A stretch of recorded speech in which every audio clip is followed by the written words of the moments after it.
Entonces, con esto llegamos a lo último, que es lo que nos motiva muchísima reflexión, es ver de qué manera el desarrollo digital debe ser analizado para ver también una vez más si el PBI hace un buen trabajo para reflejarlo o no. Entonces, allá por el siglo XVIII fue inventada la máquina del vapor que devino en la creación de la producción manufacturera. Antes de que eso exista, la producción era artesanal, no habían fábricas.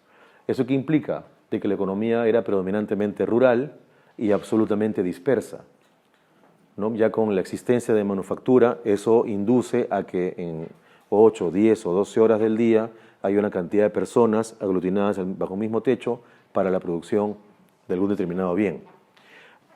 El inicio del siglo XX, la segunda revolución industrial, expresada a través de la electricidad y la masificación de la producción masiva, ¿no? Cambió el mundo.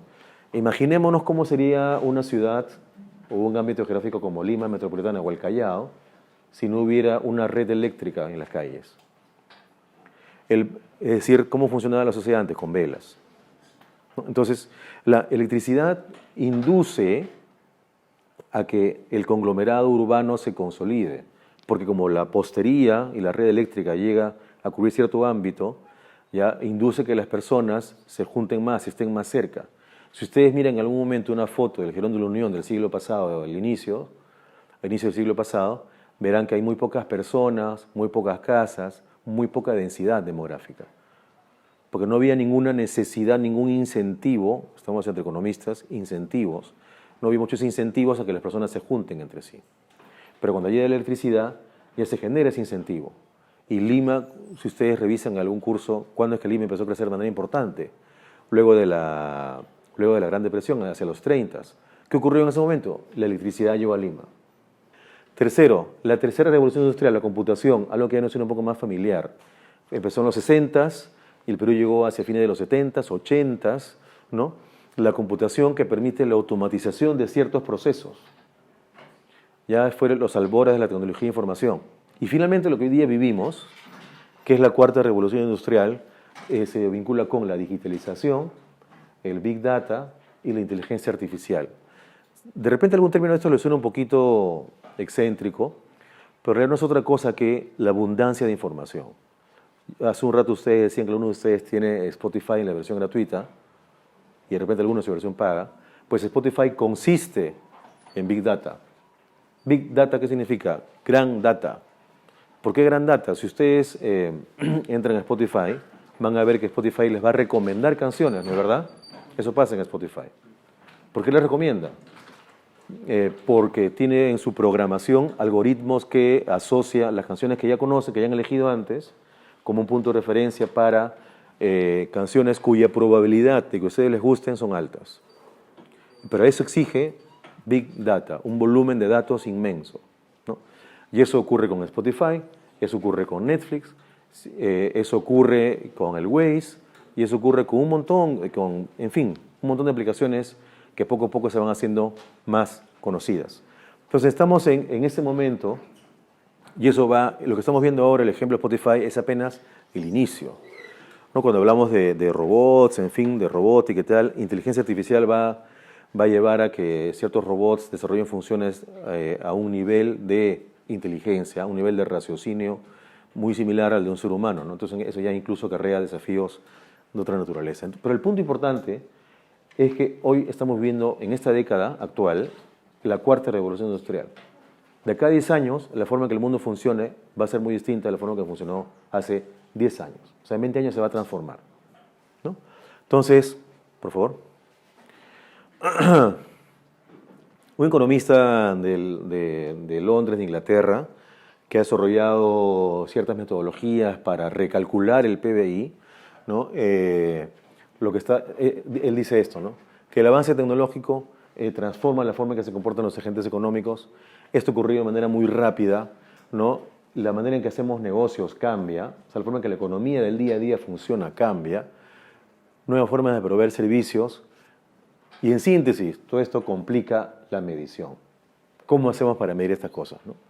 Si los estados nacionales deben tener ciertos números que orienten la política pública, las políticas de desarrollo, ¿no?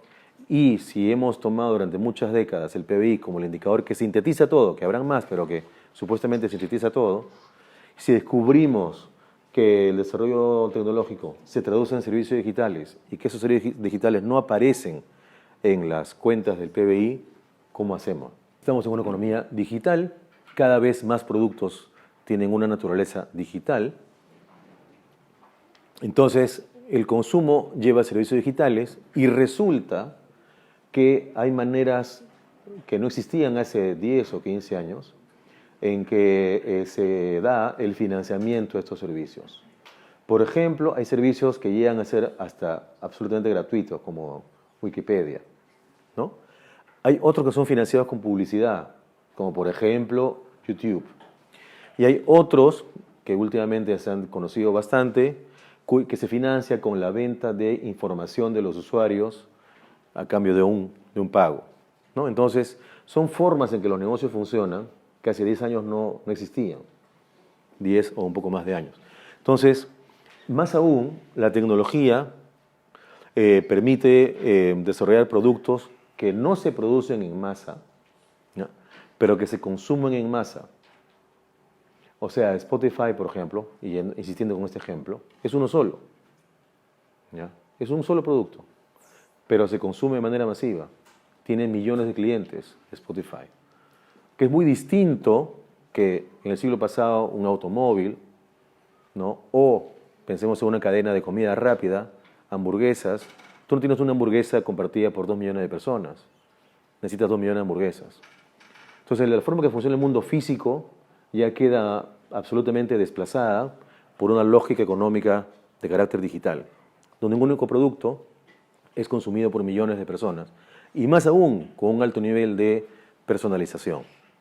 El Spotify de Juan y el Spotify de Pedro o de María son absolutamente distintos.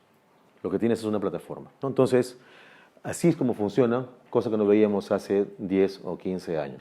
Entonces, decíamos, ¿no? Productos digitales gratuitos, productos que se basen en la publicidad o la venta de información, o lo que últimamente se viene llamando la economía colaborativa, que tiene a su vez varias gradualidades, ¿no? El caso emblemático muy conocido en el mundo, y acá también cada vez más, es el de Uber, que Uber no nace como un servicio de taxis, sino que si tengo un auto y me desplazo del punto A al punto B, mi auto tiene 4 asientos y yo ocupo uno, ¿por qué no ocupar el resto de asientos con personas que requieran ir de A a B? Y cobro por eso, ¿no? Entonces, ¿eso genera bienestar? Genera bienestar. Tanto para quien tiene el automóvil y crea el espacio disponible para otra persona, como la otra persona que encuentra una manera alternativa a cualquier otra modalidad de transporte. Genera bienestar. Reflejado en el PBI, no está, ¿no es cierto? No está. De hecho, uno de los más interesados en que sí esté reflejado en el PBI es la SUNAT, ¿no? Para cobrar impuestos por eso. Pero más allá de la SUNAT, que tiene, bueno, su interés legítimo, cuando hablamos de política de desarrollo país, la reflexión es cómo hacemos para que cuando hablemos de bienestar país, este tipo de formas de que funcione la economía, que no existían hace pocos años, queden reflejados en las cuentas que usamos para medir el desempeño del país. Mencionábamos los ejemplos, ¿no? Spotify, Amazon en sus diversos servicios, con sus servicios cloud, fundamentalmente servicios en la nube, Airbnb, que si alguno de ustedes lo conoce o no, pues es un servicio por el cual es el equivalente a Uber, pero en vez de transporte es para alojamiento, ¿no? Uno viaja a un país y ya no es imprescindible acudir a un hotel, sino puede haber alguien que tenga una habitación disponible en su departamento o casa que la arrienda y entra a la plataforma Airbnb y puede encontrar a alguien a quien le sirva ese alojamiento, que es lo más probable es que tenga un precio menor que un hotel, ¿no? Y aquí simplemente un listado muy corto. Skype, que es una forma que ya surgió hace cerca de 15 años, que fue una de las primeras formas masificadas a escala mundial para hablar por teléfono de manera gratuita con cualquier parte del mundo. Hoy día, por supuesto, existen muchos competidores de Skype, pero así surgió, fue bastante disruptivo, ¿no? Entonces, todo ese tipo de aplicaciones no están en en el PBI. Entonces, aquí se da un caso especialmente importante de cómo es que la economía digital empieza a surgir de manera muy acelerada, con modelos de negocio que no existían hace pocos años y cuyo desempeño y cuyo impacto en bienestar de la ciudadanía, de las personas o de las empresas, pymes, medianas, grandes, no aparecen reflejadas en las cuentas nacionales. Pero sin duda crean bienestar y no aparecen en las cuentas nacionales. Entonces, es por eso que es imprescindible revisar cómo es que medimos el desempeño de las economías y sociedades en el mundo, por favor. Con esto, por estas razones es que planteamos el título, ¿no? Porque el PBI, tal como está concebido hoy, ya no es importante. Necesitamos revisarlo, por las razones mencionadas aquí. Entonces, las cuentas nacionales deben adaptarse a la realidad social cambiante y tal como el propio Stiglitz ha dicho hace poco también, lo que medimos nos indica lo que hacemos.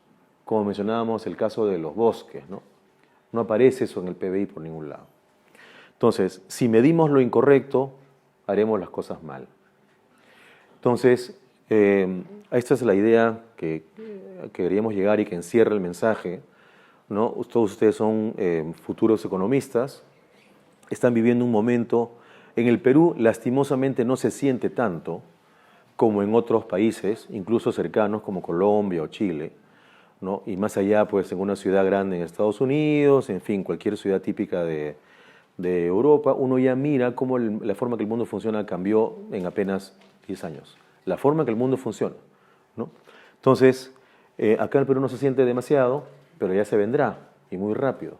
Entonces, si a nivel de políticas de desarrollo estamos midiendo las cosas de manera incorrecta, entonces tomaremos decisiones de manera incorrecta, como el ejemplo de los bosques. De modo que por ahí va la reflexión, es lo que les quería transmitir, por favor. Y eso es todo. Espero que les resulte de interés y utilidad. Gracias.